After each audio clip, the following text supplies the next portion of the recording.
আপনি বাপ আপনার ছেলেকে বলছেন, বাবা বলো তো দেখি সরেও তো অজগরটি আসছে তেরে, ছেলেকে ভয় দেখানোর দরকার নাই। আপনি আপনার ছেলেকে এগুলা কেন শিখাচ্ছেন?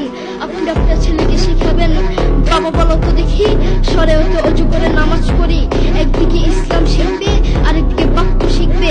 আপনি আপনার ছেলেকে কিছু কবিতা শিখাচ্ছেন, বাবা বলো তো দেখি ওই দেখা যায় তাল গাছ, ওই আমাদের গা, ওইখানেতে বাস করে কানা বগিচা। ও বগিচি খাস কি পান্তা ভাত চাষ কি? পান্তা আমি পাই না, পুঁটি মাছ পান্তা আমি খাই না, পুঁটি মাছ পাই না। একটা যদি পাই ধরে কাপুস কুপুস খাই, কাপুস কুপুস খাওয়া লাগবে না। আপনি বলেন আপনার ছেলেটা থেকে কি শিখলো? আপনি আপনার ছেলেকে এগুলা কেন শিখাচ্ছেন?